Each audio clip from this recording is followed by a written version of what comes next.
tasting, what we do is take a small amount right off the top. It doesn't take much. That's the warmest part right here. I'm going to invert the spoon. Cover all 9,000 taste bud.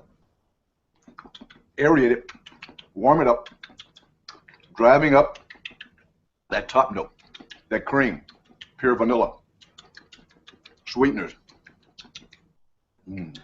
That's a 10.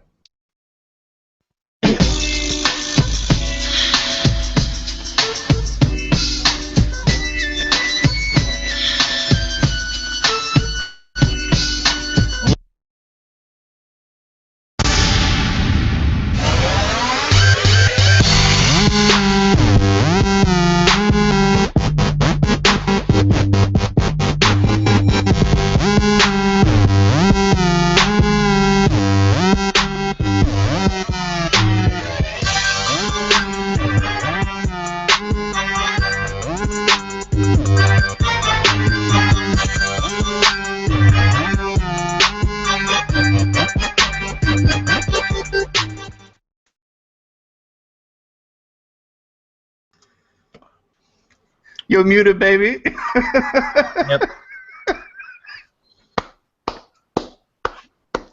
I love it. Dude, your shit is about as off the cuff as an episode of Pawn Stars now. Seriously though, when I start the video, I like look down and I see my mic moving and I see the I'm like, oh, I need to mute it because I don't want any noise coming through during the intro, right? Right. And then, anyways, here we go again. Welcome everybody to the Plumes of Hazard. I'm Mass Blast 09. To my left, we have Understudy 77. To the top, we have Fubaka getting snowed in New York. And to the right, we have the Angstful Vapor. And tonight's show is brought to you by Formaldehyde, Burnt Toast, and Yummy Yummy Yummy Burnt Up CE5s. By the way, before we get started on that note, if you have not watched Suck My Mod's video on that, you absolutely should. It's fantastic. Yeah. Seriously. That's a 10. That's a 10. It's a 10. Get that top note. All over 9,000 taste bud. Dude, you know what ice cream actually do that with? Have you ever had like a mango sorbet, your guy just like... Yeah. Gotta get that top note. Get that top note. And you can actually do that to like it's like mango, ethyl maltol, ethyl maltol. More ethyl maltol in the trash. Wait. Crucifixions. In the trash.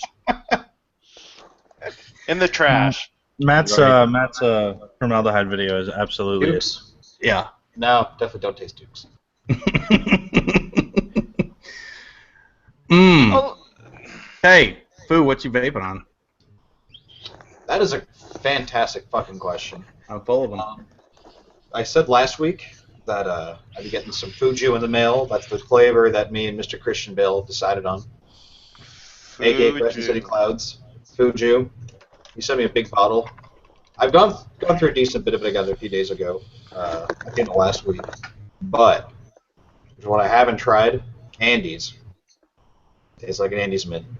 I cracked this open. I cracked this shit open last night. That's how much I've gone through. It's fucking good. Yeah, when you taste it, basically you just stick your tongue in the chuff top. Chocolate. Get that top note. Peppermint.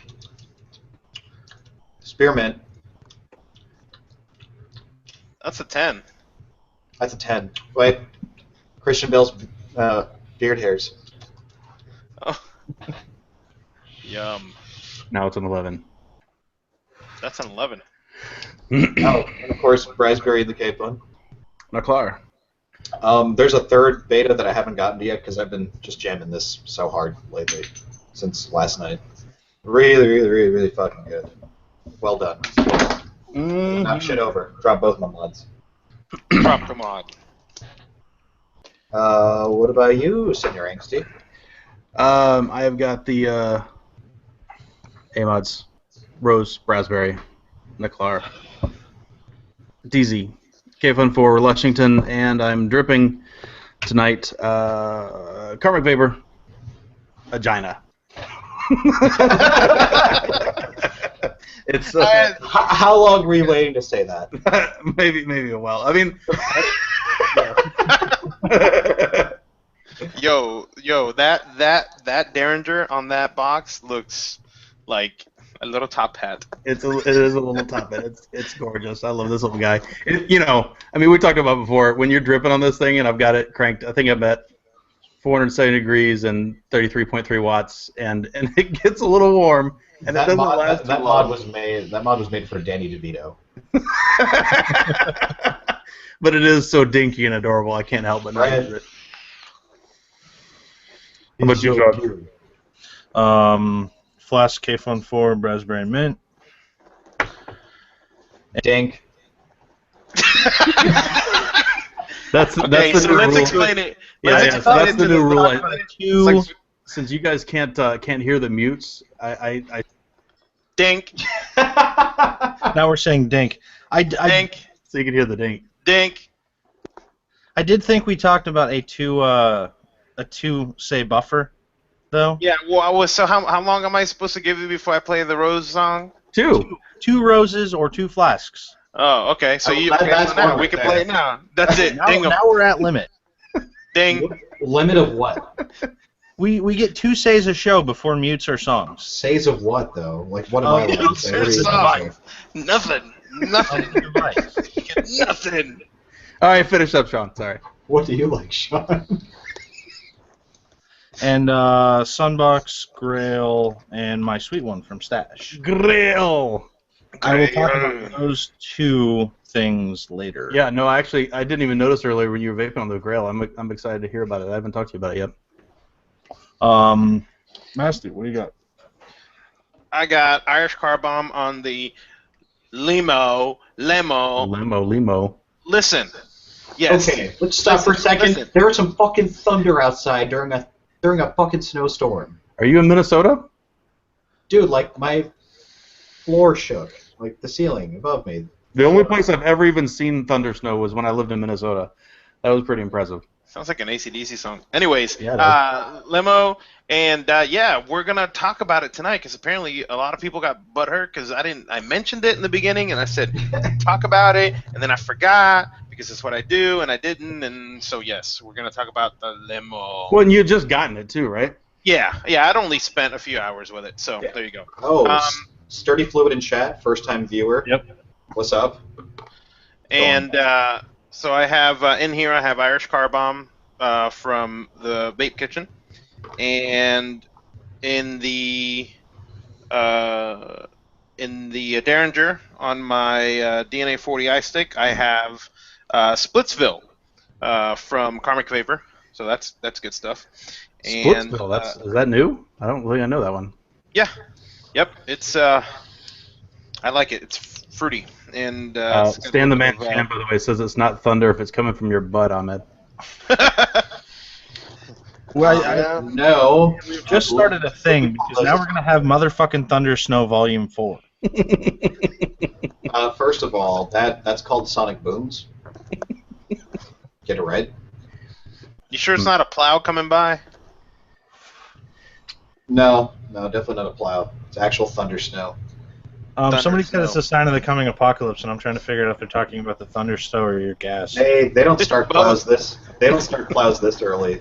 Porque no las dos. We're gonna lose those. So yeah, that's what I got. Word. Vapage. On to the news. Ahmed, what do The you got? news. Let's see. He's got snow. I've got snow. I've also, Informal. As you know. Bam. Actually, I probably didn't announce it, but today's my birthday. Yay. Happy birthday! I am Fubaka, the amazing, Thunder Thigh Chafin, Shoulder Bear Vapin, Kickback Taken, Scarf Game Style motherfucker. Woo! Allahu Akbar! I saw that one coming. I'm having a tough time keeping this cardigan on, though. It is a very comfortable looking cardigan. Well, happy birthday. Happy birthday. Really good I do have some fresh Scarf Game on this evening. C. Goody, also first time catching a live show. Welcome. Welcome. Welcome. Welcome. Welcome. Wacom tablet? Is that what you got, Ahmed? Yours your birthday? Pretty much. I was supposed to start my job this week, which involves travel. Safe to say I have tomorrow off at least. Well, you've been there for a few days. You've been training a little bit, yeah. I finished training Thursday, and I was basically working the next day. I mean, I could work from home all the time, but that's a bad idea. Motherfucking thunder snow. They have an office in the city that I'm welcome to do my work in, which is cool. So I've been doing that. One would assume you could vape in the office, which is cool. Oh yeah. I think I'm the only dripper. Everyone else in the office are tank people. So I vape upstairs and it trickles downstairs, and everyone wants to know what I'm vaping on. Today was this shit. Yum. Well, yeah, you said you were talking about the Andes mint flavor, right? Going all over the place. Yeah, it happened last night. I sent it upstairs. He's like, we're gonna send it upstairs. Blows it in the vent. Boom, shoots right upstairs. Because Too many first timers keep shouting out now. Now everybody's coming out. I'm a first timer here. This is my first time here. First timer. To all the first time people, welcome. Welcome. Welcome. Welcome. Virgins everywhere. So much. Anything else on that? Okay. Apparently I'm getting a troll sent to me. I forgot the dude's name. Fuck. I'm terrible. Oh, that's awful. You'll remember it when you get it. Wait, I got The guy it. who broke my horse. Adam. You got it. Adam. Yeah, he broke my horse. Adam, yes. Thank you very much. He's probably going to send that out tomorrow, so you will see something on it probably next week, depending if the world ends here or not. That's a Sasquatch sumbitch we met, right? Was that guy huge? He was a big guy, yeah. Yeah, I thought so. That's a big bitch. That's a big bitch. He was a nice guy, though. Except for he broke the horse. Except for that he broke my horse. He It killed was an my accident. It was an accident. That still wasn't very nice. I learned something new the other day. Did you? I learned what a bog rat was. Now, I've heard the term used pejoratively at an unattractive woman before, but this guy that hit me up on Facebook, and he said he watches the show and he wanted to make one for us. And what it is it's a little device that kind of goes around your 510 that kind of makes your Addy more integrated looking into your mod, kind of like the La Pigro, the little silly mech that the Addies kind of fit down into it a little bit. I saw somebody, for example, with one of these things, which I won't say the name of, but he had to remove the airflow ring in order to get it in because it's the La Pigro has got such a tight little 22 mil sleeve that it fits into. Anyway, these little things, these guys are apparently all the rage in the UK, probably because of the LPG. Mass, do you want to show a picture of the ones that he sent? Absolutely. Please. Pull those guys up. All right, here is the first image. Let me know if you want me to zoom in. Yeah, there we go. So it just kind of covers up the 510, kind of makes it look interesting. And I'm not sure, I think it's basically a beauty ring for a box mod. I think is the Sean, short. are you showing my screen? Yeah, you got it. Okay, good. All right, and here's the second image. Yeah. So he was banging out these things, so he's going to send us one to look at, which is very kind of him. So thank you very much. I'll ask him when he sends them whether I'm supposed to say his name on the air. But anyway, thanks a lot. That's cool. I'm excited about it, even though it's not terribly functional, but I can get on the outside of some aesthetics. That's okay. The next thing I saw, which was big on Reddit today, is the Cloudpore Mini. So this little guy is set up apparently to be a competitor of the RDNA 30. It's a 30-watt device. It takes a single 650, except for the user MFDJ2 posts these pictures that he's gathered from around the web. I think ECF was the primary source of a lot of them. But apparently they're catching fire. So I want to know who's still buying Cloudpores, because first they did the Hannah. Those caught on fire, apparently. Then they did the T6 or whatever, which they stopped supporting after they released the firmware update that bricked the device. Mm-hmm.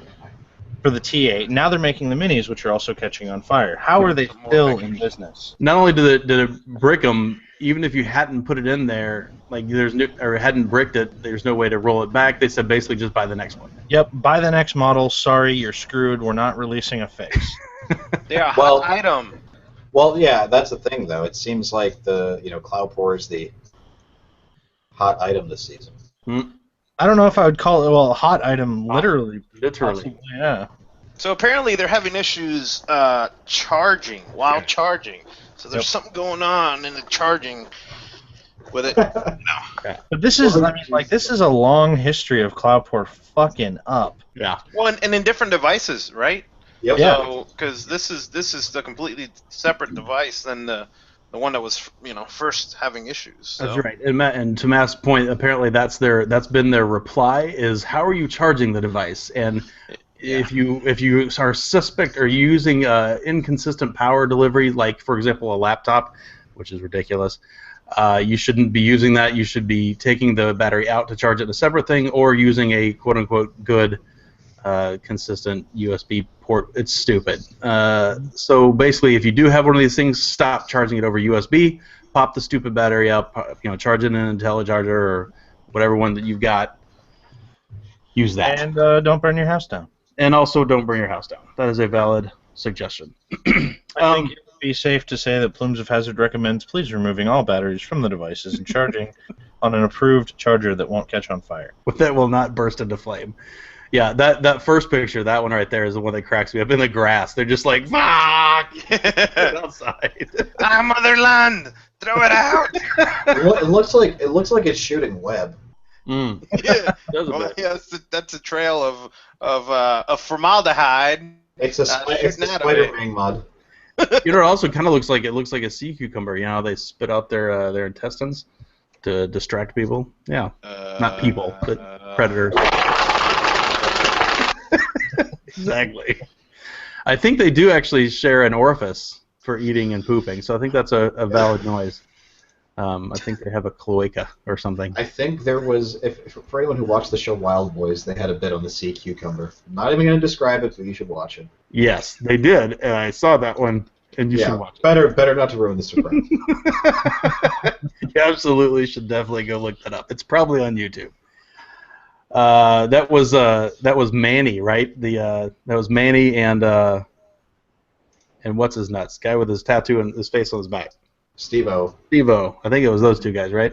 And Pretty Boy or Party Boy. Yeah, Party Boy. Pretty Boy. Pretty Boy, Party Boy, same thing. Same Whatever. thing. The other thing I was going to mention, you'll notice I do not have my RDNA. That's because the 510 went out, which apparently is want to happen, as Fubaka did warn me about when I did buy it.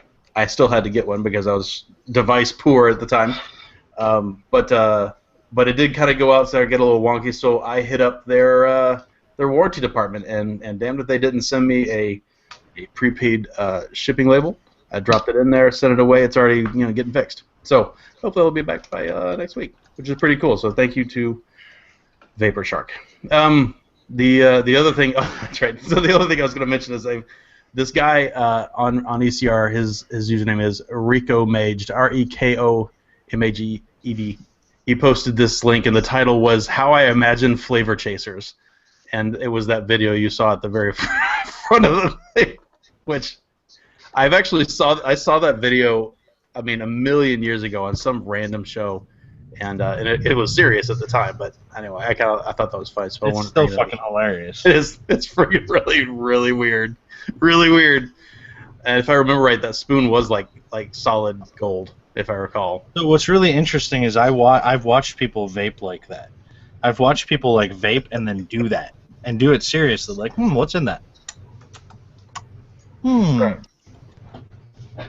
Thank you, Jay, for posting the link of the sea cucumber crapping out his intestines. That's fantastic. Great. That is all I have. Shadow, you're up.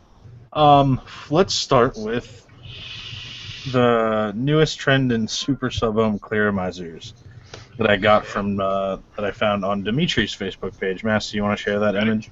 Yep. There it is. So now we have a 0.2 ohm standard clear O. 0.2 ohm. There it is, Which is- 0.2 ohm. Totally fun to throw on an ego twist, right? Yeah, let's do And it. that's a bottom turbine dual coil, BTDC. You gotta love I the really, turbine coil. I really have a hard time at that point thinking that people. I have a hard time believing that a lot of people would sell those on clear misers. I really Some hope people not. would. Some people would. I'm not doubting that, but I don't think it's terrible. I hope not, because we talked a little bit about potential concerns with 0.5 ohm cleros, and those aren't even close to potential concerns with 0.2 ohm cleros. Yeah. So yeah, that's happening. Yay! Next, we're gonna get 0.01 ohm cleros. Hard short cleros. Well, if you get the nickel wire heads, you can get down that low. Oh, that's true. So, At least those have a specific purpose, though. and they're But blue. I've noticed a trend in people buying nickel and using nickel for exceptionally low builds on mechanicals and stuff like that. Yeah. Mhm. Mm-hmm. So I've seen that happen a lot lately, where people are picking up nickel and using them on their mechs. Yeah. Those guys' Yeah. pretzel chips game on. Sesame. True. That's a me. So And you then picked, the up, only you other picked thing- up a little mod, didn't you? That's the other thing that I have is a bit of a review. I have something coming that I'm very excited about, but I've decided not to share it yet, and I'm gonna wait till. But I got this. Let me pull up my camera settings here. On this edition of Sean Waits to Blow His Load. It's a box with a hole in it. Over the last week, I think it came in on Tuesday. Ooh, very It nice. is a DNA 30 Squonker. Sunbox. Very, very tiny Addy. And interchangeable doors and wood doors and shit like that. So, thoughts on it? It's a little bulky. It's really fucking expensive for what it is. And I still think Squonkers are really expensive for what they are. But I like it a lot. Told you. I cannot wait, though, to see somebody start making Squonkers that don't cost as much as this. Okay, so here's the next question. Since you cycle through mods quite often, is that one that you would be keeping for good, or is that something that you would use it for a while, get tired of it, all high horsey, and get rid of it? At the moment, I do not see this as something that I will get rid of. Pending, I don't get another Squonker that I really enjoy. Right. But I do really, really like having a Squonker. You're getting the Flash Squonker, you know it. I don't think I am, actually. What size bottle is in that? So there's a 10 ml bottle in the tank. Okay. The reason why I don't think I'm going to get the Flash Squonker is this. The Addy that's in here right now is a 14 millimeter Addy. And then I also have a 22 millimeter cap that I can pop on the top and use if I want a 22 millimeter Addy. And I have Yeah, but that raises it up really high, though, doesn't it? It raises it up quite a bit. It raises it up to about there. Yeah. But I have a 22 millimeter Derringer coming. But I like the 14 millimeter Addy a lot. Yes. The Grail is a fucking bitch to build. It is. That is what I understand, but it does vape really well. Well, the posts are sideways. Yeah. So you have to fish a coil in on one side, and then it goes over the air hole, and then you have to bend it around and fish it into the other side. It's really a pain in the ass to do, but it puts the coil right over the hole. Yeah. And it vapes really well. The adjustable airflow on it's really good. The flavor's really good because it's tiny. Super tiny. But you put something like this. What's that? And to explain it to people, the Squonker is basically something that allows you to have your juice in a bottle within the mod that you can squonk or squeeze the bottle, and the juice gets delivered up top to the atomizer. So instead of dripping or having a tank above, you do it You drip from below instead of dripping from above. Yeah.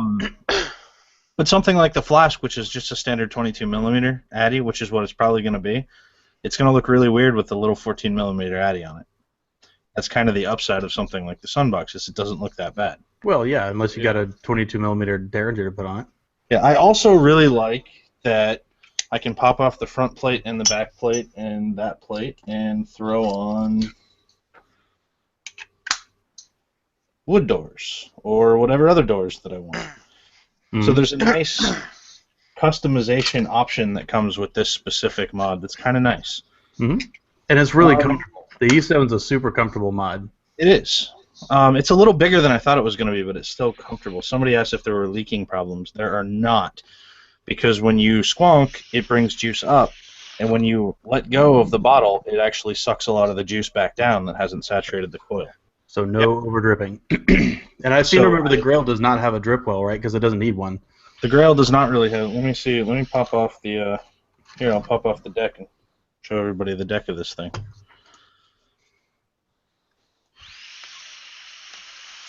Let's click on me. There's that focused. Yeah, that's pretty focused. Yep. So the hole is right underneath there. So when I squonk, and I'll do that. Oh, the tight butthole. You'll see juice come up through the top. If I can get it focused. There we go. Yeah. So you squeeze it and juice comes out of the top. There's juice. He likes squeezing it and making the juice come out. And it goes back down, which is cool. Yeah. So no over dripping, no dealing with the spitties. And I will say though, that was I got my right before Vapor Slam last year. I got my 3D printed squonker done, and it's pretty much the same concept as the one that Sean has there. I got a 9 mil bottle, goes up and feeds the atomizer from below.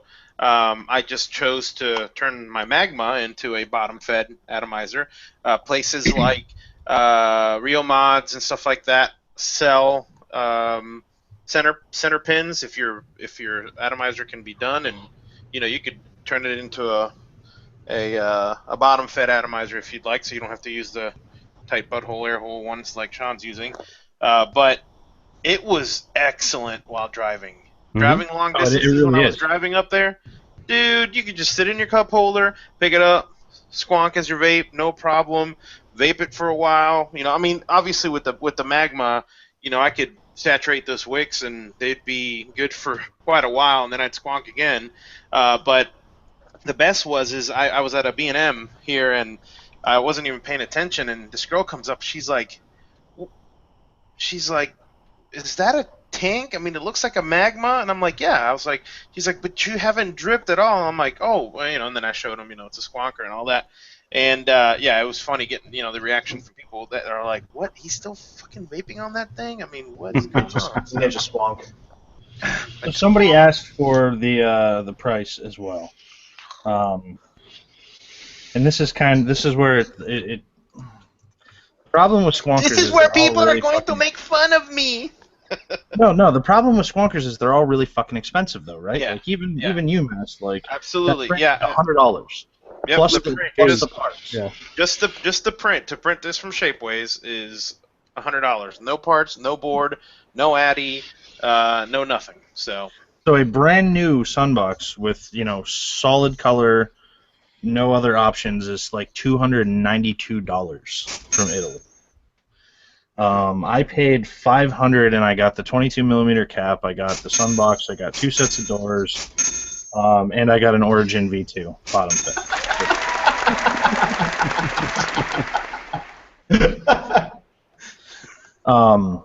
But yeah, that was beautiful. That's the thing. It's really fucking expensive right now. Yep. Squonking is very cost prohibitive if you want a regulated squonker. If you want a regulator, because you can get a Rio for $150. About $135. Okay, so let's rephrase that also. If you want to get a regulated squonker that looks good. Yeah. Right? I don't know anybody that's making them really on the cheap though. Something that's moderately sleek too. That's correct, but I'm talking about, people will go and take a G box and put a single battery in it, put DNA in it, and cut a janky hole on the lid, and then make it a squonker. I am starting to see that more, and I'm Right. fine with that. Right. But even those are going for like $250 from a lot of people. Yeah. So they're still expensive. Mm-hmm. Well, you got limited battery capacity, so that's one thing. You know, you got limited battery capacity. Now you have to have a place for a bottle, and you have to have the connector, and you have to. So I mean, it makes sense. I think it's going to go down as they increase in popularity, though. I really do. Yeah. Somebody said I can't understand that most people can't drop $400 on a squonker. I'm sitting here talking about how they're cost prohibitive. Fucking what? It's true. Oh, Glenn just needs something to be butthurt about. Wait, Glenn was complaining about it, Mr. Just talking about how BMWs. I can't understand that it's. I'm talking about it being cost prohibitive. Freaking Jesus. shit. Okay. Somebody will say they think 3 months or so it's going to get a lot cheaper. It is going to get a lot. They are going to get cheaper. I have seen more people doing more cost-effective versions. I'd love to see one on the market for less than $200. Not only that though, but you know, love atomizers. To see on the market. The atomizers last year, forget it. The atomizers, you're going to be paying at least $150 for a freaking bottom-fed atomizer. Yeah, because there's not very many of them. And the ones that are there are limited release, cool ones. I got lucky with the grill. I got the grill used for $6. Yeah, but I'm talking about that. That's just to show how. And I mean, the Origins 105 and $20 bottom feed kit. You know, that Squonkin was over, and you know was just basically a year ago. You know, with the Rios and stuff like that, started getting popular, and the prices started going back down. Right, and hold on a second, let me get Ahmed back in here. There we go. But that's the other thing too. If you're okay with clone addies, you can get the Reomizers, right? Those are pretty readily available. Yeah, and a lot more cost effective. Get the center pins and do it yourself. You know, if you have an authentic and you want to make it, you know, that's something. You know, I'm not going to get into the whole authentics versus clones and all that, but there is people that believe that if you change your center pin into and make your Addy a squonker, it's no longer an authentic. Well, fuck you. That's what I think. Because if I want to squonk and I want to use my authentic or my clone, I'm going to do whatever the hell I want to it. Yeah, you know. Who the fuck I'm with you on that. Go figure. Yeah, it's Dude, been. I just bought a second Derringer. I have a bottom pedal. That's the dumbest shit I've ever heard. Dear Lord. I'm in agreement with you. Yep. I'm like, they should have just made it given the option. And there are some atomizers that are coming out now that have the option to be bottom fed, or there's someone who's currently producing a center pin for, and bottom fed. And I'll say this, since we're talking about the bottom fed atomizers and you doing it yourself, please don't follow any of the tutorials on how to make a bottom fed atomizer and cut your insulator. Don't do it. I don't care if it works and it's great. Don't do it, because you're having to cut a slit on the side of the insulator up towards the top. I mean, it doesn't take much for that pin to shift over. You tightened it too much once and you go and fire it. Now you have a dead short right there. So don't cut the insulator. Do it right. If you need to, buy a center pin or something like that, just don't mess with that insulator. We do have a lot of people saying "fuck that noise, fuck that noise, fuck that price," and I feel you. It was but also too. I mean, you got rid of like 4 or 5 mods too to. Dude, I'm gonna have 4 mods left and like 5 addies, and that's it. When I'm done, I've basically made my money back. Yeah. But there's always gonna be that, I like this kind of stuff, so I'm gonna spend my money on this kind of stuff. If somebody doesn't want to spend their money on this kind of stuff, they don't have to spend their money on this kind of stuff. It's fine. Mm-hmm. Yep. Mm-hmm. My money spending on this kind of stuff stops pretty soon, so I'm getting it in now. That's it. Nasty, what do you got? All right, so let's make sure here. Do I have my my limo sign? I don't think I do. I had this big limo sign that I was gonna put up on the screen, so that way everyone could timestamp it and do all that, because we're gonna be talking about the limo. So I've had it for just over a week since last Monday, and here are some pictures of the device and the deck and all that other cool stuff. As you can see, it has the two-piece chimney, which was one of my gripes with the Orchid, and it is tall. It has that base where you can actually go underneath and adjust the airflow. I have the airflow open all the way, and I've gotten used to going from a Magma to going to a Holmes and going to a Dripper and stuff like that. There is. We'll zoom in on the air inlet, and that piece to the left is basically what you screw the part that has the air holes, which has the adjustable. I'll say this about the build. It just, if you get one, when you take the coil that's stock, leave it, put it aside, because it kind of helps visualize how you have to bend the legs, because this deck has the holes on the side of the deck that you basically bend your canthal in sideways, and then you screw down the screws, and that holds it in. It's really neat, but it helps you visualize if you have the coil that it came with. Basically, one leg comes down and it bends over like this, and you put it in and tighten it down, and then you bend the other one. So that helped me when I was making the coil to leave the legs long enough to be able to do that. That looks like a pain in the butt to build. Yeah, yes and no. I just got one of the coilers here, and well, I'm not even on camera. You're still sharing by that. Yeah. We'll put up another picture of it while I'm talking there. That's the kind of like the setup. Let me take my my lower third off of there. Yeah, I mean it is kind of different on the deck where the screws are, and you do have to kind of move the build over. But I'll say this, man, once you put the canthal in there and you tighten down, it's not moving. It's not like some of the atomizers, like the K-Fun, and where you have to put it under the screw and hold it in there while you turn the screw and keep it from moving. So it actually holds in place pretty nice. So the next thing I did was I wicked it.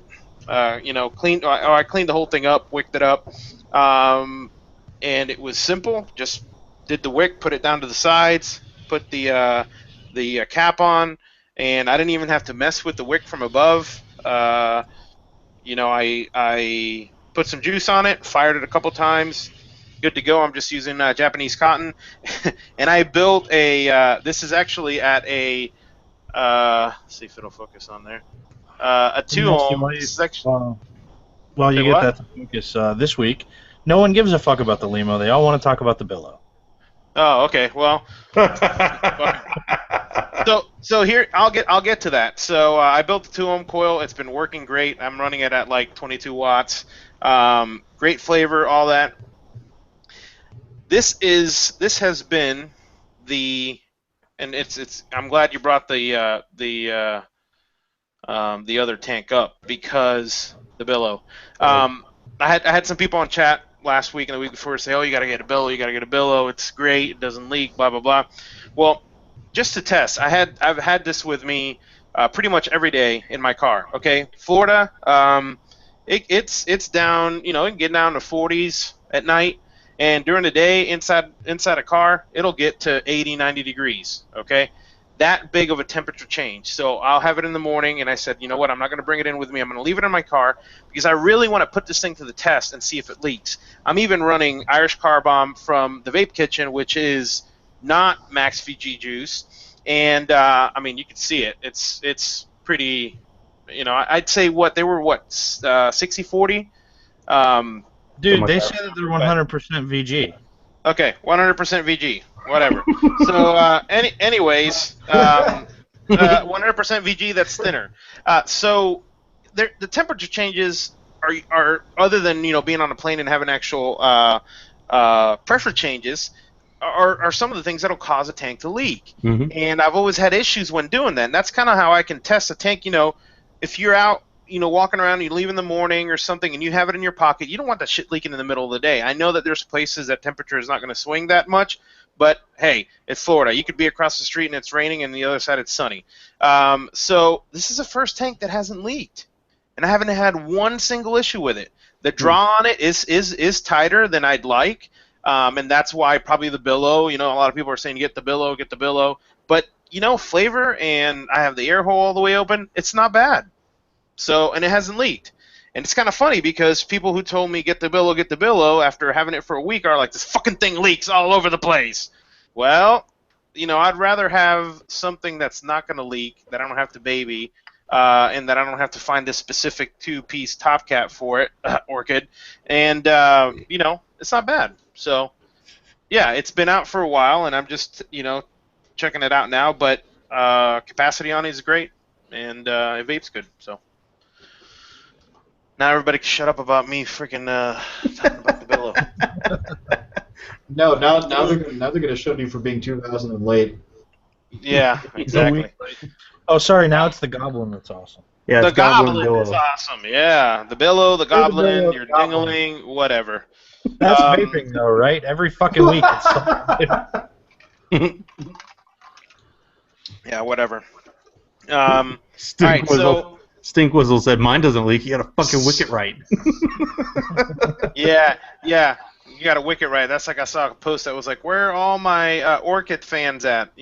Everybody knows I got the version 1 Orchid Yeah. thing. I just hate it, and you just looked at it wrong and it leaked. Oh, you got a wicket right. Yeah, I tried I had these guys in here. I'm like, wicket this way, wicket that way. It didn't fucking matter. The shit leaked. So, anyways, Someone lent me an Orchid. And I'm I gonna just totally re-waked have the this same shit and I experience. gotta try it. do you know what version that one is? I think it's the version 3. Oh, okay. Yeah, it is. So they've made a bunch of changes to it, but Where'd you anyways. get that one? A buddy of mine, Steve, lent it to me to try out for a while. was He bad. said that he was watching the show, and when he saw that we buy a whole bunch of shit, he's like, "Do you just want to take this for a couple weeks and try it out, and then talk about it, and that way you don't have to pay for it?" I'm Sweet. like, "That would be wonderful." That'd be sweet. All right, so next thing we're going to talk about is, I'd say about 3 or 4 days ago, Yeehee released a picture on their Facebook page that looked like that. Okay? And that is the Yai High SX350J. J is for not Jesus, it's for Jewel. What is Jewel, you mean? Jewel is, what you buy your girl when you want her to go down to town. But anyways, that's all I got. Just kidding.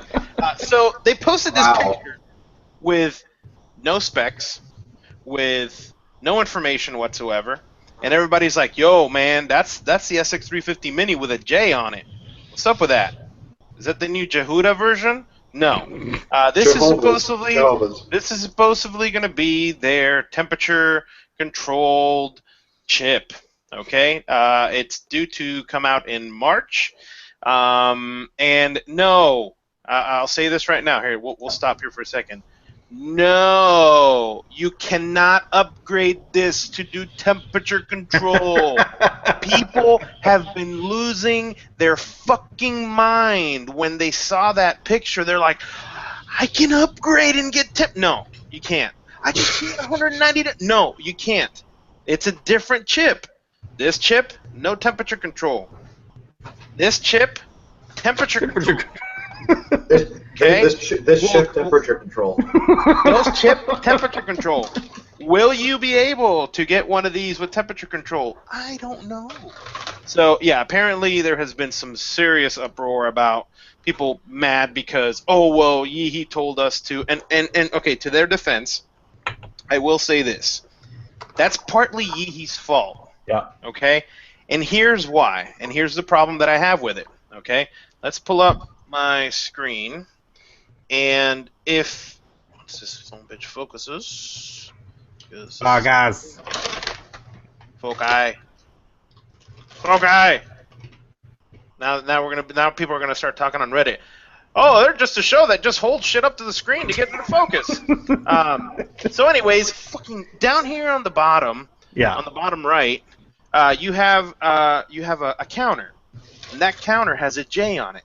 Mm-hmm. Well, Yeehee at first said, "That's your joules, yo." No, it's not. It's just when you hit the button, the fucking counter goes up. It doesn't do shit. Right. So people, Well, joule is a calculation, right?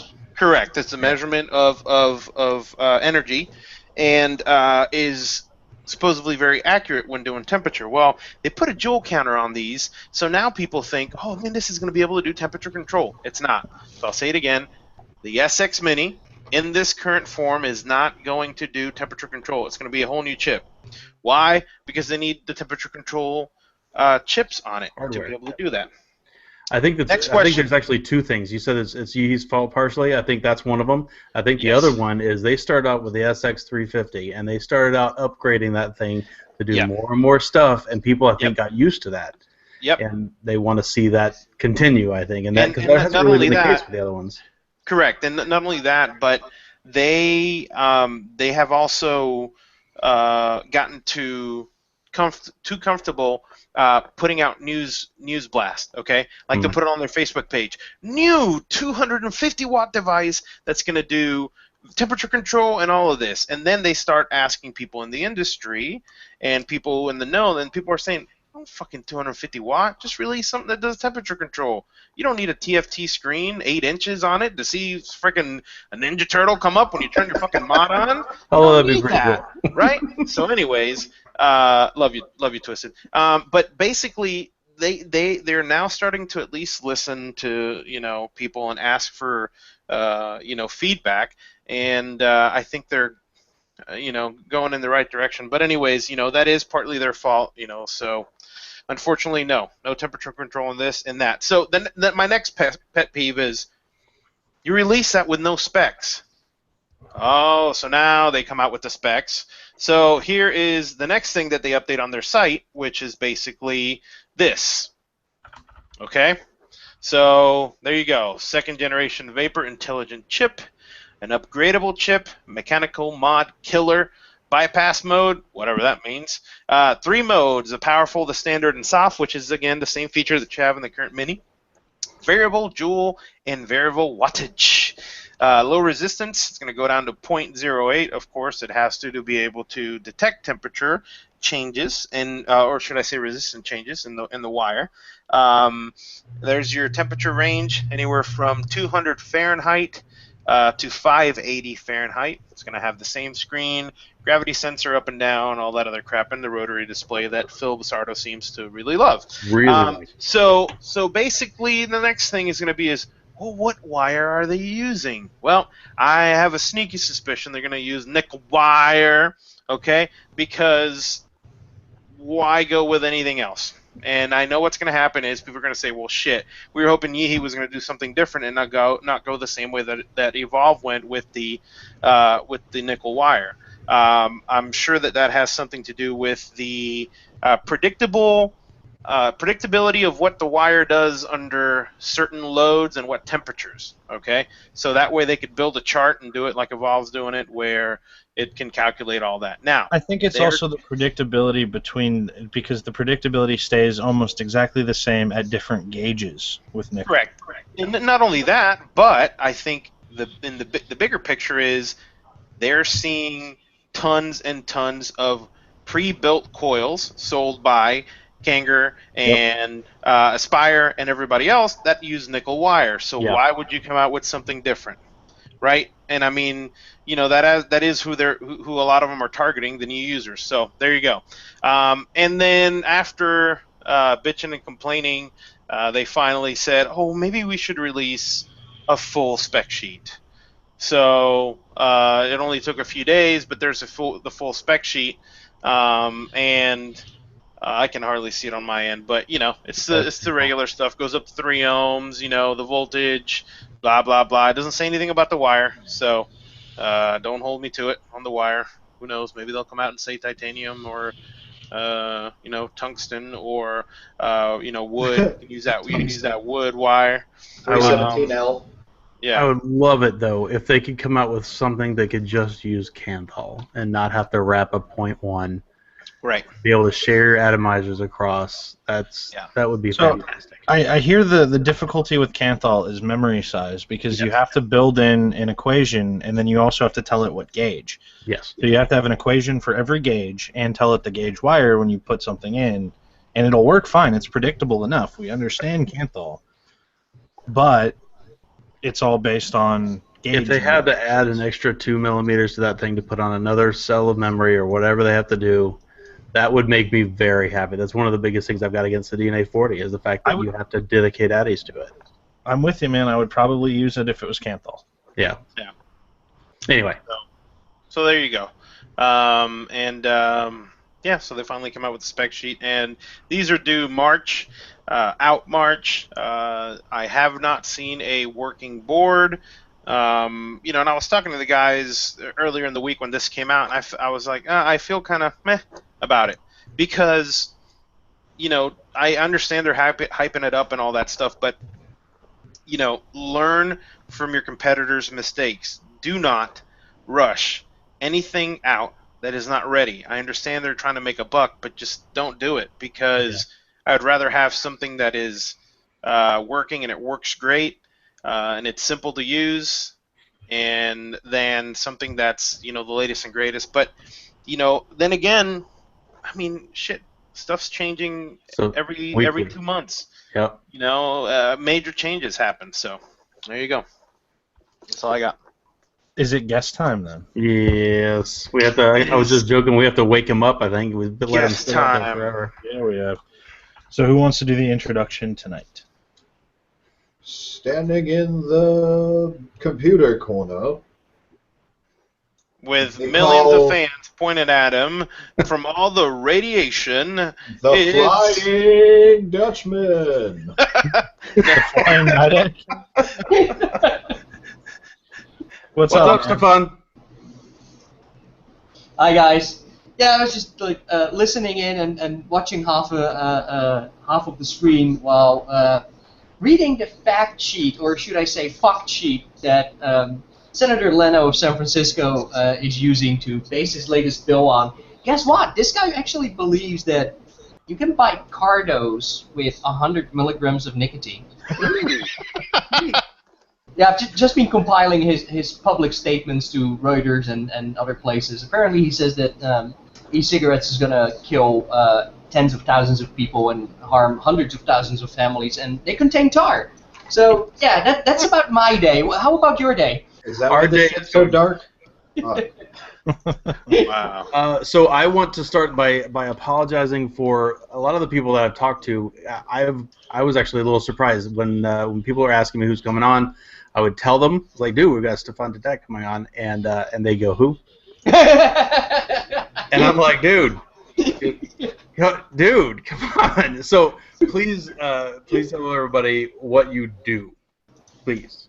What I do, the moment I figured that one out, I'm going to explain it. I haven't actually figured it out. I started in vapor and e-cig advocacy sort of February last year. They were trying to pass a local usage ban in the town I live in, and they were using comments like, oh, it contains antifreeze and blah, blah. And of course, I knew better, so went to the city council meeting, argued about it, and got them to remove the e-cig part out of their public usage button. I'm like, okay, great. And that time I was talking to Juliet Kassa and got involved with a few other bits and pieces, and before you know it, the whole vaping thing and the advocacy thing starts taking over your life. And sometime in the summer, I discovered it was easier to organize businesses than it was to organize groups of consumers. So I started doing that, and they bombarded me to the co-president of the Northern California chapter of SPADA. So technically I'm aligned with the industry interests at this point, apparently. And every day in advocacy is a completely new dynamic day. Either you're arguing in front of city councils, having meetings with senators and assembly people, And today I was arranging vendors to go on camera for interviews regarding this new bill in California. So yeah, I'm not entirely sure whether there's an actual good description of what it is I do, but a lot. So why don't you tell these guys about SFATA real quick, too, for anybody who's not familiar. Right, so SFATA is the trade organization for the vapor industry and takes care of mostly federal issues. So we've got lobbyists in DC who are working on things like grandfather date and regulations, and working with the FDA to figure out a way to actually get decent regulations. And on top of that, you've got several states have now got local SFATA chapters that deal with the interests specific to that state and specific to the members in that state. So hiring local lobbyists, dealing with simple things like what should I file in my tax forms? What sort of business code am I using? Because I'm not tobacco products, but there's no category for e-liquid. Yeah. So yeah, I'm trying to improve good manufacturing standards, things like that. Then the one that I'm really curious about is it true that you have a single monitor for every state, so when an advocacy alert happens, it pops up on a different monitor? But luckily, my main desk contains 330 inches and two 24 inches, so I sort of share the states across several screens. That's his, wait, did you get that? That's his main desk. Yeah, he has everywhere but North Dakota. The black wall behind him. Yeah. And then we'll get to how people get involved and all that stuff as we go on, I'm sure. What do we have on the docket? I want to ask a question that might be kind of a sensitive question that I didn't think about the other day, because I had found out that you were involved in SFATA more last night, and there was just that big blog article that came out that was talking about there being a lack of transparency in these trade organizations. And I don't know if you want to say anything about that while you have the mic. I read the article. Honestly, I don't know what to make of it. From what I understand, the guy who wrote it has been vaping for 2 months, and yeah, apparently since like November last year. So he's now qualified to open a vape shop and He's a bust-up. teach people. Apparently, I mean, he referred to Phil and Dimitris as these two guys that went to China.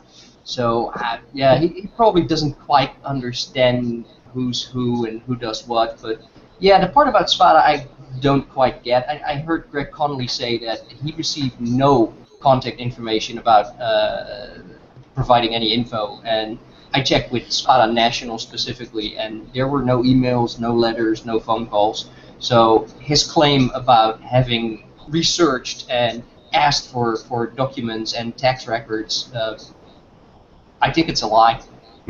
Crucifixion. So what's really interesting is he is the guest on Inside Vaping tomorrow night, which is another Ohm Page show. When I talked to James, he said that if you want to, put in your 2 cents as he Lay talks, the smackdown. he'd be more than happy to open up the phones for you to call snap. them tomorrow night too. What It's time gonna is be that? good. What time is that?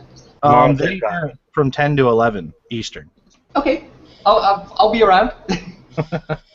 And that's kind of where it came up, as we were talking last night, and then I found out that James was having the guy on, and I started looking into it. I'm like, oh god, now I have to ask about this.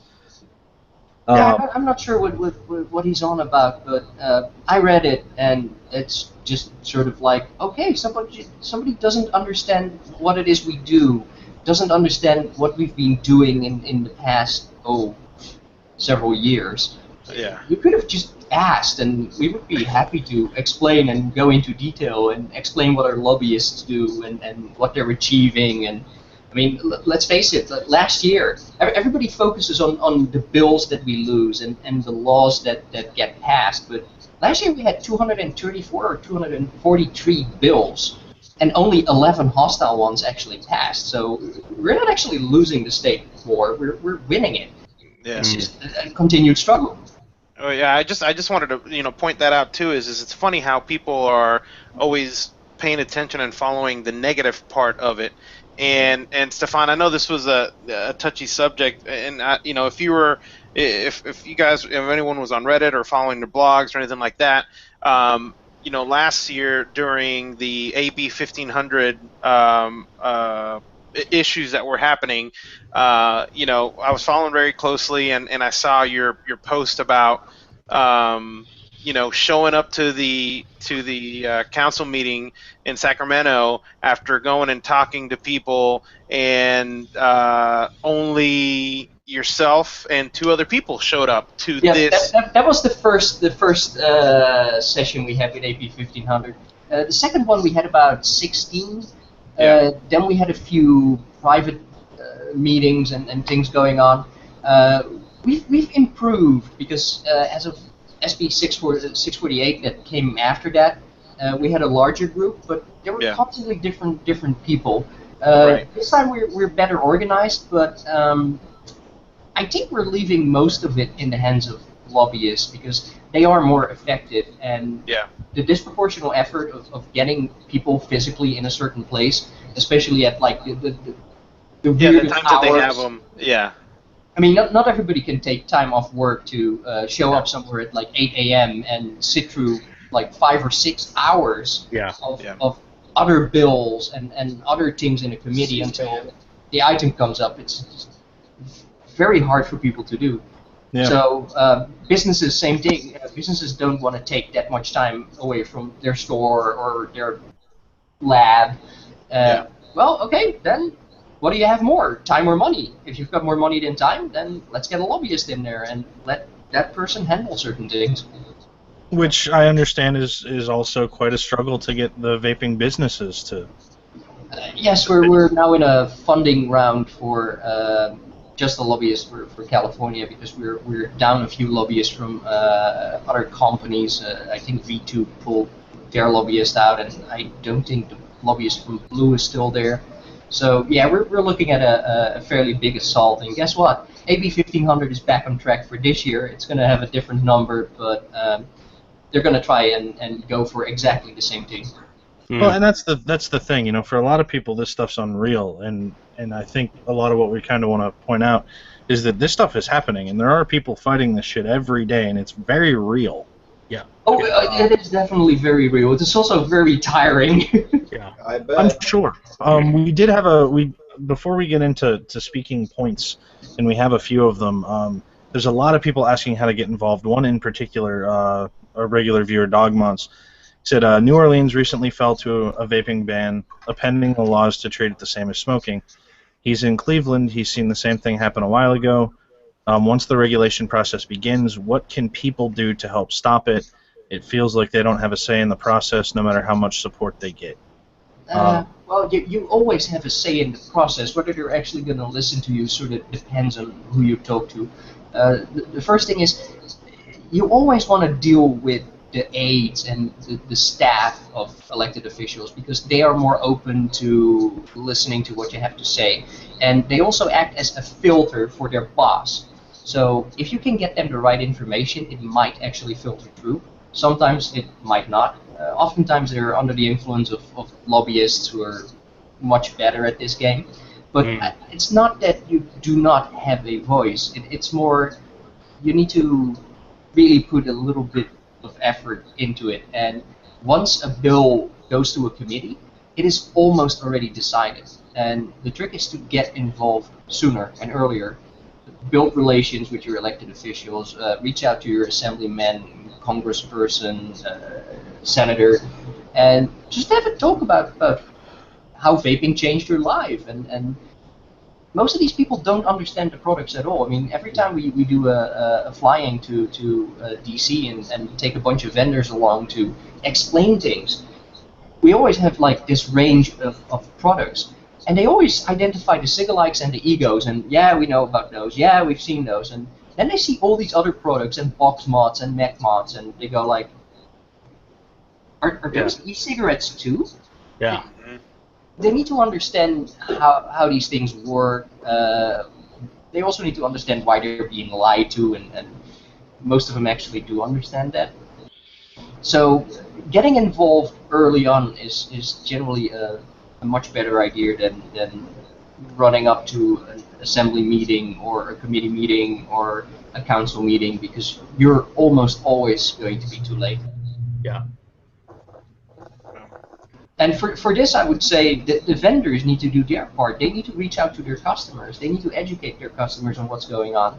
And you know what? 99% of the customers, they're not going to be interested. They're going to say, oh, it's politics. I don't care. They're all bought. Big pharma, big tobacco, blah, blah. But you know what? That 1% that you can actually activate and will go out of their way to help, that's the 1% that's actually going to make a difference. Yep. Yep. Do you have I guess, like some places that people can go to find information on how to get involved and when and where? For businesses, I would say go to sfata.org, which is sfata.org.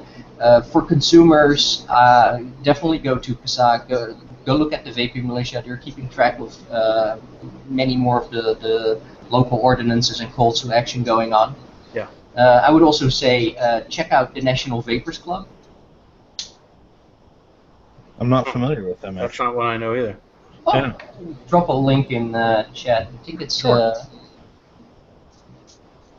And on kind of, I guess, the same note, we had talked about a few things last night that I want to bring up. Yep. Number one, and somebody had said in chat that it's all that big tobacco money, and I just want to clarify that when discussing big tobacco is not the worst of the worst that we have right now. It's pharma. well, pharma is definitely worse in terms of the influence and the money they spend. Big tobacco is, I understand why people refer to big tobacco as a singular group. However, within big tobacco, you've got these companies constantly competing with each other, backstabbing each other, and they're very fierce at it. In big tobacco terms, it is mostly RJR, Rye, who is very active in lobbying against us.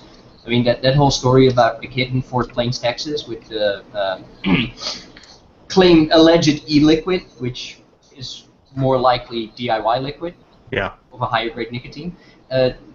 Once that story hit, RJR instructed all their lobbyists in all the states to use it and lobby for bans on open refill systems. Right. So in terms of big tobacco, they are absolutely the worst.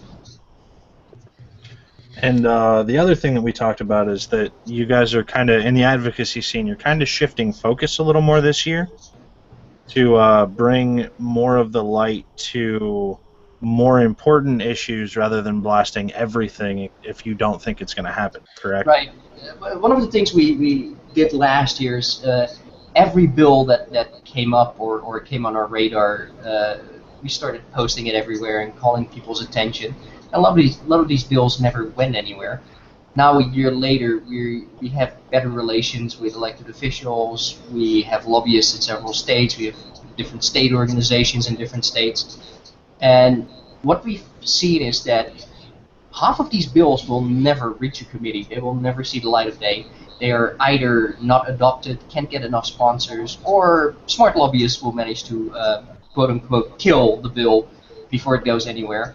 So we're trying to not raise attention to bills that are that do not stand a chance. The problem is if you start raising a fuss over a bill that is still in draft, what happens is the media notices, might post an article about it, people start responding, vapors start immediately responding in volume, and the person who introduces the bill then suddenly has to own the bill. So instead of doing a bit of shoddy work and passing it off as, well, I tried a bill, he now has to own the bill and actually stand behind it. And then you get the whole political arena that every different party and every different interest wants to have a say in that bill. And then you start shaking things up, and you get more sponsors, and you get more people. It just spirals out of control, and that's how a bill ends up on a committee. Well, otherwise it would never end up there. Yeah. Well, plus there's also an amount of fatigue that vapors get, right? I think it's difficult for us to get anybody motivated anyway, and if you flood them with too much stuff, I think they get tired of hearing it. That's Yeah, just my that's impression. definitely the case. Yeah, it's like you've got your ear to the beat. You know what's going on. It's like, all right, okay, this has a good chance of fucking us. Yeah, you should get on this, all right, and just stay on that until it's either dead or something more important comes out. Right. The problem is actually coordinating that, because in a lot of cases, any centralized coordination ends up being like herding cats while they're on catnip, while you yourself are totally drunk and trying to find your way through the total chaos. It's like fairly surreal, really. Yeah. So we've had several questions about this in chat, but I didn't want to interrupt the flow, but I am going to now just to give us a little bit of a break. They want to know what you're vaping on, Stefan. Right now I'm using an unregulated box mod with a toe, and I've got some Placid from a Adirondack vapor. Yeah. Adirondack, those are good. Those are good dudes. Oh, absolutely. Adirondack Day.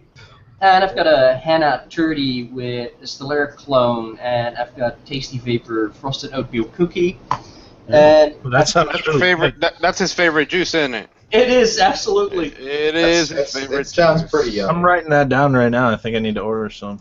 And I finally found something that fits a Kangaroo sub tank without looking really weird. Yes, this mod might look familiar. It still looks ridiculous. It's big, but you know what? It actually fits well. Vroom, vroom. And in this one, I've got a DIY creation that's a tiny bit of pineapple, pear, almond amaretto, toasted almond, and what's the fourth ingredient? Little vanilla. Is it just me, or is This it? guy is indeed a vapor. Yeah. Is it just me, or is it kind of funny that you're vaping on something that's unregulated? Huh? Well, you know YOLO. what? I sort of like the form factor of I see what you did there. mods. Yeah. See. Well, I think that one went right over your head, Stefan. But here's the thing: with all this technology around me, I have learned how to distrust anything that has electronics in them. I'm not saying DNA 40. You got fucking Skynet in your room, dude. Well, you know what? If this was Skynet, I would actually start producing robot vapors and send them back in time, and I'm gonna prevent Mitch Zeller being appointed to the FDA. I'm gonna find where Glance's mother could be found, and I mean, everybody can laugh at this idea, but you know what? I'm an hour away from Silicon Valley. I can pitch this idea and just get a $2 billion IPO going. right. Real quick. And I'm totally cutting this section for a comedy reel. I'll be here all week. Oh man. I want to know what's your monthly power bill, if you want to disclose that. I think it's about somewhere. Well, it sort of depends. I think the computer stuff by itself is about 600 to 800. Uh-huh. Jesus, fuck. Well, the problem is California is really expensive when it comes to Yeah, electricity. But since we're in Oakley, where it's generally somewhere between 80 and 110 degrees for like 9 months out of the year, Yeah. you have to run central air conditioner plus an additional one, and those really add up. Yeah. Yep. I mean, Yeah, those are and- easily like 600 or 800 a month just to run it by themselves. So Yeah, somebody and- there was hypothesizing you needed so many displays because at least 3 or 4 of them are running your World of Warcraft gold farming bots. For everyone wondering, here's some pictures of what we're actually talking about. There's a bank of looks like a few servers, and here's the inside. And obviously, these are some older pictures inside of his office there. So the man's got some serious battle stations going Juice. on. Yeah. So, and there's his Wallow monitors. Right, that's right behind me here. That's cute. You have a Mac in there. So to bring us back into vaping, you said something a minute ago that was interesting to me because this is something we don't talk about very often on the show. Is you DIY some juice? Is that true? How do you do that, or do you like that, or? I started doing that, I think, about a year ago. I had a very favorite liquid, and I just needed something a little vanilla-ish in it. and I needed to be a little less harsh. So I started adding a little VG and adding a few flavors, and I'm like, yeah, this is fun. And then I ended up ordering one of each from various flavor manufacturers, small little vials, and it sort of got out of hand. And yeah, there's the out of hand right there. Yes. Doors. Okay, and let's see, the other out of hand we got is here's Mass is your on point. We didn't even practice this. He had that I right. know. He's good. and here's his mixing setup that he's got. Pull that up now. There we go. So yeah, that's an older shot. Yeah. He don't play around. So, Well, it's awesome though. It's like the drawer just opens and it's like, I'm gonna close my eyes and put my finger down on a flavor, and that's what I'm gonna play with. Are those? Oh, no, they're numbered. Those have to be arranged alphabetically. No. I didn't arrange them. I just put a sticker on it with a number, and I keep a. Oh yeah, there you go. Because otherwise, yeah. And he rolls a dice, and whatever lands, that's what he's playing with. Yeah, that's exactly the reason why 90% Of course, of he's what I got a make goes out. 100-sided die. Chat is just going on about how you have a lovely porn watching room. Of course they are. Of course they are. Well, you could definitely surround yourself quite well with that. All the porn, none of the stink. That's great. to taste all those, he's got his nice taste stand that would make a B&M blush. So let me know if you want me to stop with the pictures. Well, you know what? Everything worth doing is worth overdoing, right? Right. Yeah. Everything that's worth doing is worth overdoing. That's good. I like that. So should we talk about formaldehyde? Well, we have a couple actual topics to talk about. So yeah, let's. Sorry, I know I went away on my tangent with the pictures. It's okay. Formaldehyde works really well if you mix it like 30-70 with a little diacetyl, a little tar added, and Don't forget the ethyl maltol. and the ethyl maltol. That gives you quite the throat hit, I'm sure. Mm. Yeah, I mean, I But think only on a Clearo at 5 volts for 5 minute for a 5-minute inhale. Right. Yeah, I think everybody understands why this study was intentionally bad and that they used a method of testing something that a normal human, a normal vapor would never use in that way. However, there's something a little more important about this whole study and what's behind it that everybody seems to fail to notice, or the news about it's not propagating very well. Mm-hmm. If you look at the disclosure form that the scientists need to fill out when they release a study, 2 of the scientists have a background in doing tobacco-related research. And both of those have disclosed 2 potential conflict of interest sources, and those are 2 private individuals. Now, private individuals do not normally fund studies like this. If you track down the 2 private individuals, it turns out they work for a law firm, the kind that we would refer to as ambulance chasers. However, these ambulance chasers managed to get about $20 billion out of a bunch of big tobacco companies because their specialty apparently is filing class action lawsuits. Welcome to a new enemy on the stage, the ambulance chasers. The ambulance chaser. Like, we didn't have enough to deal with.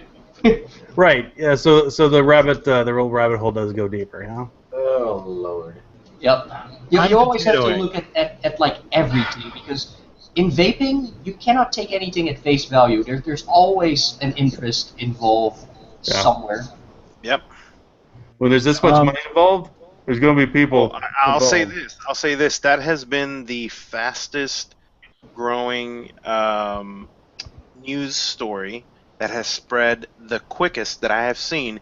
Some people that don't even know about vaping, but know that I do a show and stuff like that, are just coming out of the woodworks now. It's got formaldehyde. It's going to kill people.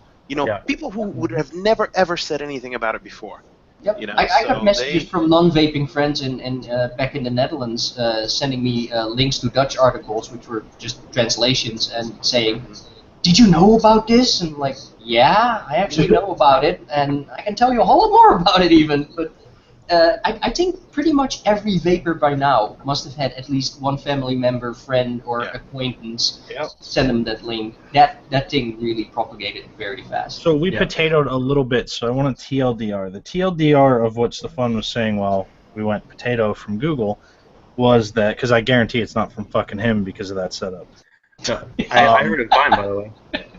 I did not, and people in chat were talking about the potato. So, the TLDR is that 2 of the names funding the formaldehyde study belong to lawyers who have sued Big Tobacco basically in an ambulance chaser kind of way.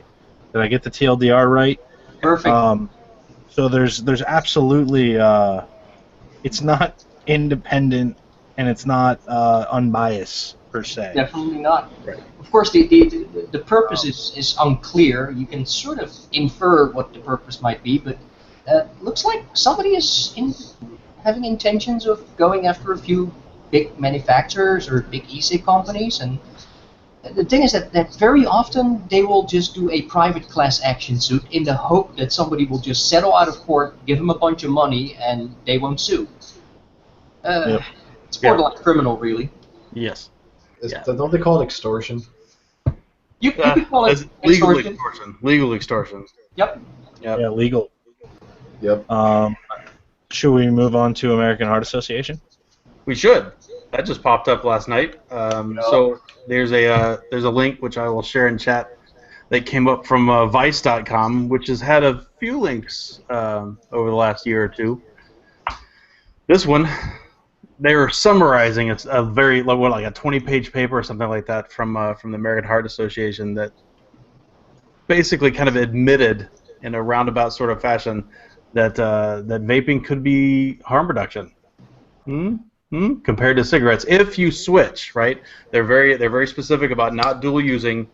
If you completely switch over, they're starting to admit that there are fewer risks involved than tobacco.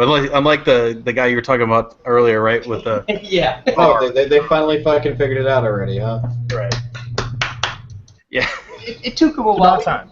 We've been seeing similar sounds from other folks in public health where if they make certain statements and what I call the Twitter brigade goes after them, they will eventually admit that, yes, e-cigs are not as bad as cigarettes, but only if you completely switch. Yeah. Well, I'm sorry, but any form of harm reduction is still harm reduction. There's just layers of harm reduction. Right. Yeah, you cut out if you're a pack-a-day smoker and you cut out half of those and you vape for the other half, that's still less crap you're putting in your body. I'm doing like I'm doing like 3 harms a day now. I'm down from like 11. Too many harms. I need the diacetyl fix, and they took it out of my liquid because you know what? All these vendors started taking it out. I want my diacetyl back. Let's light up one. Do we have that link to that other really good article about advocacy and activism? Oh, you know what? I don't think I put that in the notes. You go find that one. I'm gonna mention. Happen to read that, Stefan? Which one was that? The difference between advocacy and activism. Oh yeah, I think I did read that yesterday or the day before. It was really well written and it was a really good piece. It was well done. Yes. There is a difference. The difference, as I see it, is that activists are definitely a little more aggressive, a little more vocal, and will go out of their way to do stuff. I have it. Oddly enough, it's by the same guy that we were talking about earlier for crucifying trade organizations. Right. Yes. Indeed. But this was a well-written article, so you know. I believe he also wrote an article saying that advocates should stop using the term tobacco harm reduction because it ties the product in with tobacco. Well, no, it doesn't tie the product in with tobacco because it isn't tobacco. It is still tobacco harm reduction because you're reducing the harm from tobacco. Not smoke, it's vapor. Exactly. Can't live in vapor. Hashtag you can't live in vapor. That's right. Nope. But that's a cool article. Check it out. What else do we have on the docket? I've got that one last link that I thought was kind of interesting, and I thought I'd let Stefan talk about it a little bit because it did cause a little bit of a stir. So most of the time, I see you post stuff all the time on ECR, good links, things that are going on around places, whatever. I'm slightly embarrassed to see that a lot of them get downvoted and don't seem like they get very far. But that's ECR, right? I mean, ECR, they're downvote happy there sometimes, and that's that's their own call. But one thing that I thought that really did kind of, I think it made to the front page for a while, was a bit of a sarcastic post that you made, thanking the San Francisco East Bay Vapors for your inaction. Oh, the Berkeley post. The Berkeley post. That was fantastic.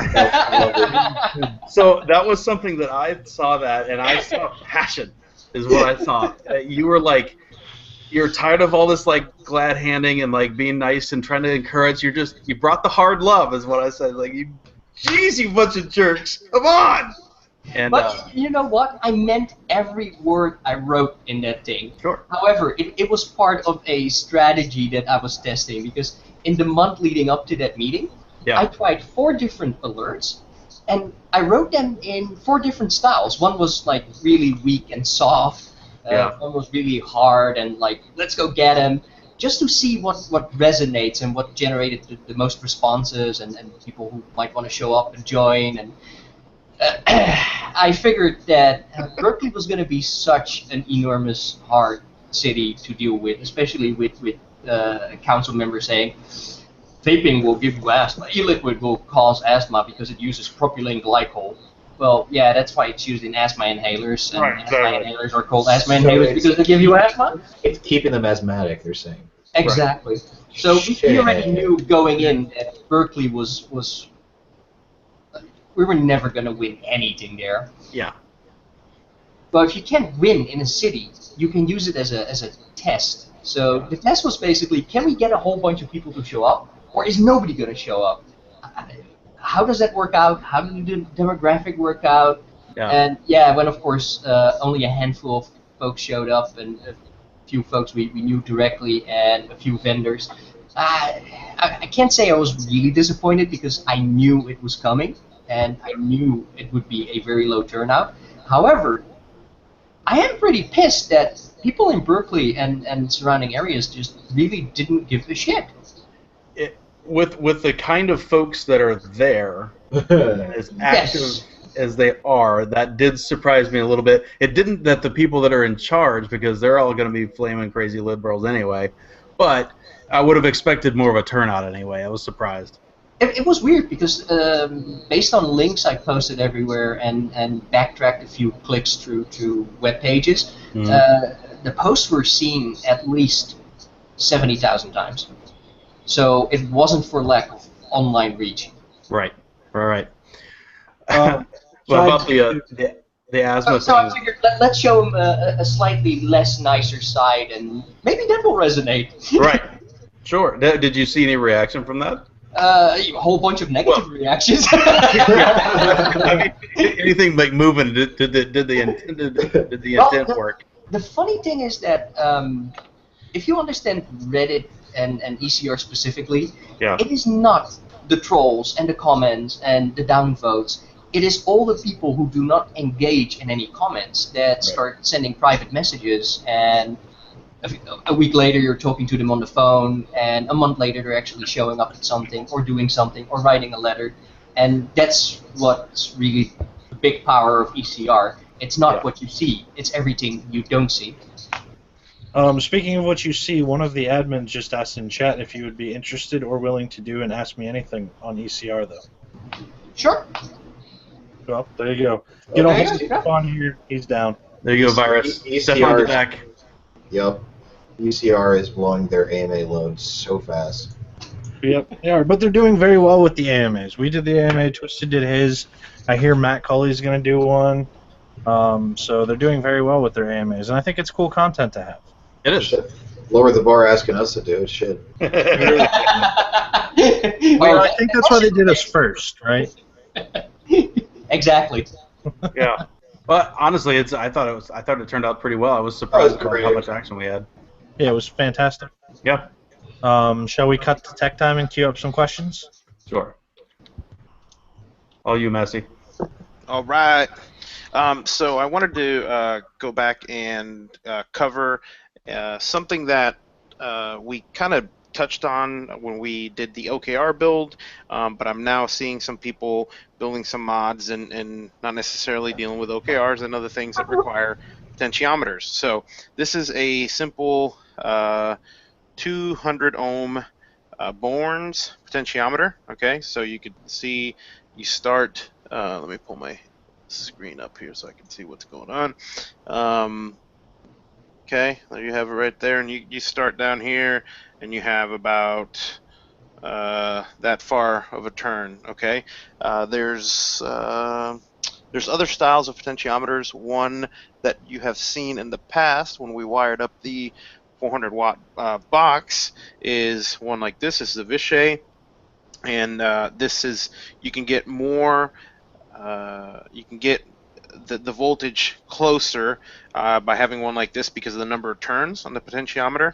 This one has a lot of turns to get to where you're going, okay? And this is also a 200 ohm, as you can see it right there, okay, potentiometer, so you can see the difference, all right? This one's a lot more expensive. It can, you know, this one can get really precise. And you also have one that's also popular in some of the box mods now is this style. Okay, and pretty Like the much they Ranger all uses serve. that one, right? Correct. Ranger uses that one, and this one you can get in there and turn this guy with you actually have numbers. You can get in there and turn it so the inside turns, but they're all going to have the 3 legs down here on the bottom. Okay. Now potentiometers have been used all the time, and what you're using these in regards to your box mods is to set a voltage, okay, on your device. And basically, the way that we're going to wire these up is, let's say you use the tallest or center, or we'll do the small one, center pin for your ground. And what's going to determine how the pot works, whether it starts at 200 ohms or 0, is where you have the other lead that basically comes from your device. Okay, so it'll go to here and then from here to ground. And that's going to provide the resistance, and that's how you can change the resistance on the fly. So what that means is if you start with your ground in the center, and you put your other wire that's going to your mod on this side, I don't remember off the top of my head, but it'll be right-hand turn will increase. And if you put it on the other side, basically it'll be clockwise one way and counterclockwise the other. So simple. If you have any doubts on which way it's going, grab you some alligator clips, and this will be actually something I just thought about. We'll show it right now. And let's put this guy on our ohm meter. And you don't need anything fancy for this, just your regular meter will work. You don't have to get anything, super low ohm, and we'll snap these guys on so you could see the direction that, let's put this on the screen. That on the screen there? Yeah, perfect. Okay, so now I'm going to sit over here and turn this guy, and you'll see this dial now going counterclockwise, and you can see the ohms dropping. Okay, so now if we turn it clockwise, we're going to go all the way up to the 180, 190 ohm. All right, so we'll take the center lead out, move the outside one to the other side. Okay, put this back on the center, and now we're down at the low end. So now we'll turn it back counterclockwise, and now we're going up the other way. Okay, so that just determines which way you're going to be mounting your pot. So if you're, when in doubt, do that. You can do it that way. You can figure out which way it's going to go. So let's get this guy out of here. And so real quick, we're you don't have to spread the legs out like that, depending on where you're putting it. Get it? And so you're going to mount it up, and we're going to use some, we're going to tin it. I like to tin it before putting the wire on it. So we're going to be using, we'll just pick the center leg and the outside one, to make it easier for us. Oh man, my tip is dirty. Gotta clean my tip. Shit. Why Keep that is there shit hair? clean, yo. Why is there hair on it? What the hell's going on here? Okay, that's better. Yuck, man, burnt hair on the tip. Dang. Are you All at right. my desk? Shit. So let's tend this sucker. All right, and I got some wire that I've already pre-tend, and we're going to effects. Ooh, that finger, Masty. What? Your big old finger was in the way. Couldn't Well, I mean, I gotta solder the damn thing, man. see. Oh, this is not possible with.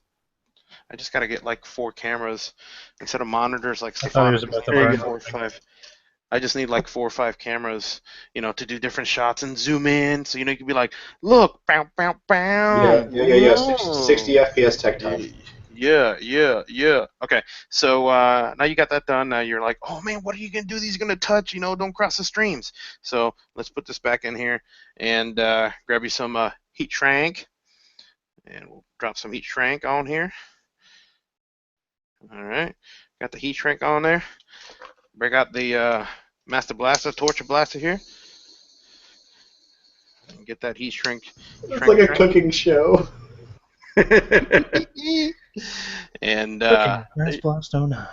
there you go. Now you can mount this. Also, if you're mounting this on a, let's say you cut a hole for your box and you're going to be mounted in here and you want this thing to be flush and all that other good stuff. A trick is you could grab some masking tape and put some tape on this end and basically put it flat, and that'll hold it in place while you epoxy it. Or you can use some perforated board, put the legs through, and then use the board to mount it flat in here. Okay, so that way when you mount it in, there's multiple ways of doing it. You could kind of have it flat and have it set to where you want, so you don't have it like this or like this, like some mods like to do, like that, all that other shit. So the third leg, you could always chop that off Lorena Bobbitt style, and you're good to go. That's it. We just soldered on a pot. Ta-da! Nice. We got a couple good questions too. I'm going to start with one that we had briefly chatted about last evening. Stefan, go ahead and unmute yourself. Yep. So the first question is, let's talk a little bit about the evil conspiracy that is Enjoy. Oh, yes. They're so totally evil. That's I'm chopped liver. Yes. Oh, yeah, you sell out, you. How dare you? How dare you think of your future in vaping? How dare you align with a company that might actually still have money around to pay their employees? Shameful. Really shameful. Yeah, fuck me, right? Yeah. So for anybody who doesn't know, we actually started talking to Stefan during the Click Bang show. Ahmed started talking to him because he was defending Enjoy. So Yes, that kind of started the Well, because conversation. I'm like, Stefan's I've read his posts. Seems like a reasonable person I can have a reasonable conversation with about stuff. I talked to Stefan like in July this last year or something on Reddit. Right, I've heard the Enjoy conspiracy stories, and I don't agree with him. I don't see him. The one thing is that everybody keeps saying, oh, big business is going to do what big business does, and businesses are out for money. Yeah, well, guess what? Most of the businesses are out for money. That includes all the small ones, and the liquid makers, and the cat juice makers. I only look to break even in business. Everybody is out for money and their own interests. Right, who the hell starts a business and says, you know what, today I really want to lose some money? People like us. Yeah, well, okay. Yeah, people like me. Yeah, right. Entertainment programs that make $0. So I've got a lot to thank Enjoy for. First of all, Pamela and Brian are absolutely amazing when it comes to their insights in the political scene. The stuff that Enjoy does that they do not take credit for and do not ask credit for. It's sort of like a double-edged sword because let's face it, during California SB 648, it was mainly their lobbyists who managed to derail the bill and then eventually kill it. However, certain things you keep quiet at the time because there's like relations and things at play. So you can't take credit. You can't go public with things like that. And on the other hand, then you've got people saying, "Oh, what has Enjoy ever done?" And there's so much more to what goes on politically in vaping, and Enjoy is really an enormously good ally in just about everything. Duro said Dimitri would slap you, by the way. He can try, but you know what? He met my wife, and he says my wife is way more intimidating than I am, so I'm not so sure if he wants. We have a very light question related to your computer setups from Project 2501. What's the recommended amount of dedicated RAM I should have to the server? I would recommend going with at least 32 megabytes. Fair enough. So one of the things I wanted to ask you about was we talked about all this, the shitty regulations and the poorly informed, poorly researched people that are in charge that are making these decisions and stuff. I would like to ask you if there's, if you'd like to outline briefly any good regulations that you'd like to see go through. If we had our druthers and we were able to say here are some recommendations of things that I would like to see that would be good for us as vapors and community in general.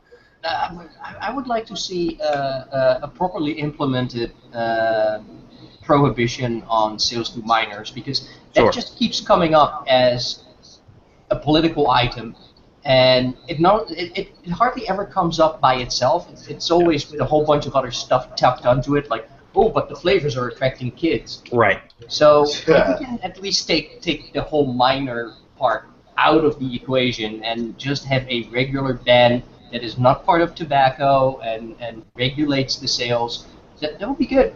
I mean, things are on the way that will eventually be sorted out. Yeah. I would also be very much in favor for liquid manufacturing standards, because if you're making a product that goes into someone's lungs, yes, you do want to make sure that it's not made under unsanitary conditions where cat hairs is falling into. I would like to clarify that I would not like them to be cost prohibitive. Yes. I agree with you. Preferably. It be non-cost prohibitive. Yes. Yes. You don't need a positive pressure clean room. But exactly. I mean, we've mentioned this on our show several times. Those exact two ones, and the one that we always make the parallel to is restaurants have to pass cleanliness standards. Yep. Vaporator said it. He's like I've cooked many meals in places less clean than my lab. Yeah. It's true. I mean, technically, anything that is similar to a commercial kitchen. Yeah. Would probably work for most of the businesses. I do think that the FDA is going to require something a little more than that, though. Probably. Sure. And I think a little bit more is okay, as long as that businesses aren't having to drop $100,000 just to make some juice. Or even $10,000.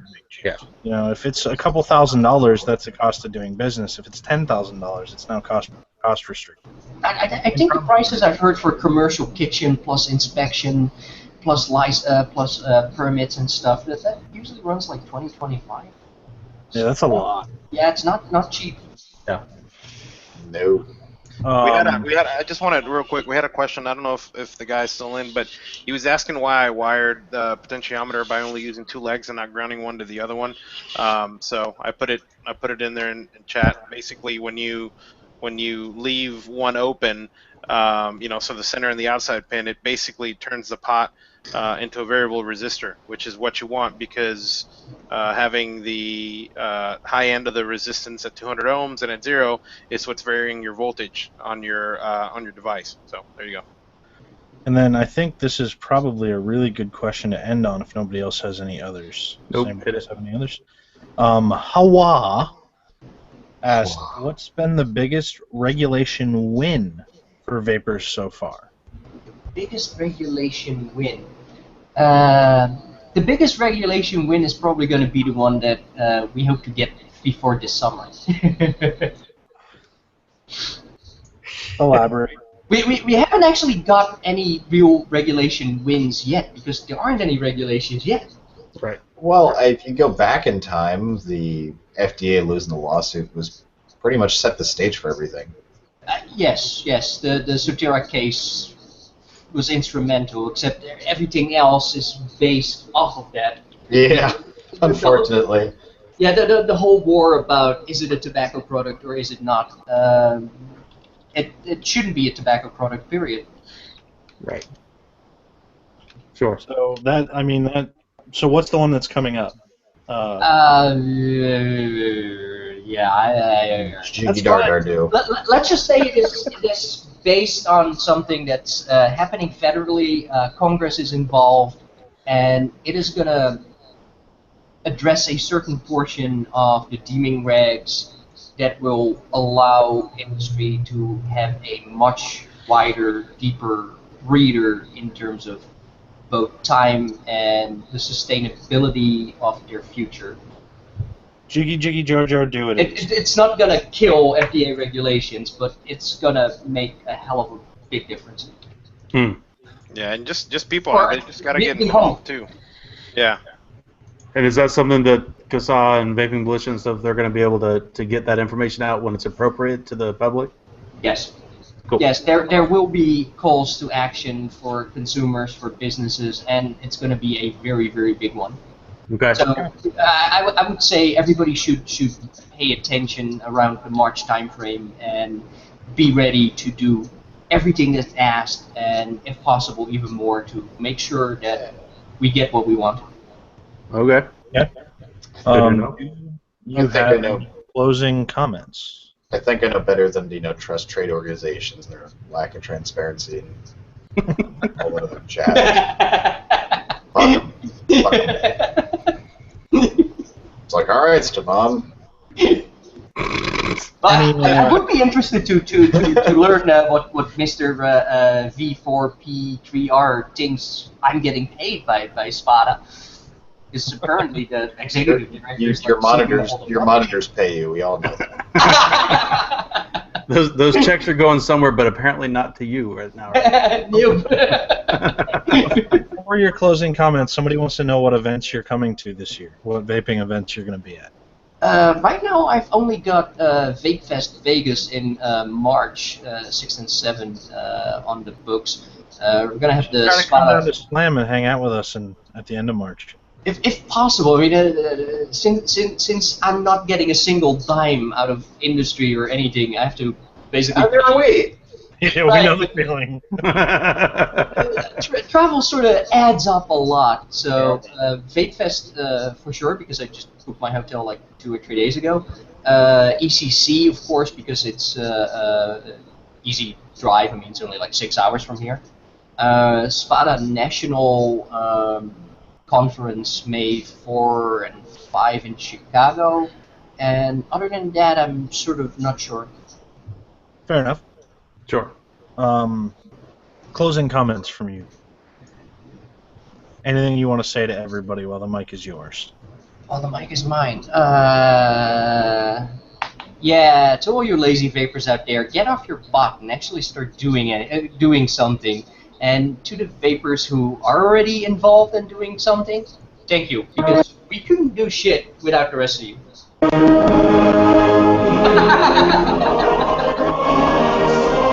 deserves that. The man is a legend. That is the Dutch national anthem for people who don't know. Oh my god, I'm so happy I escaped that evil regime.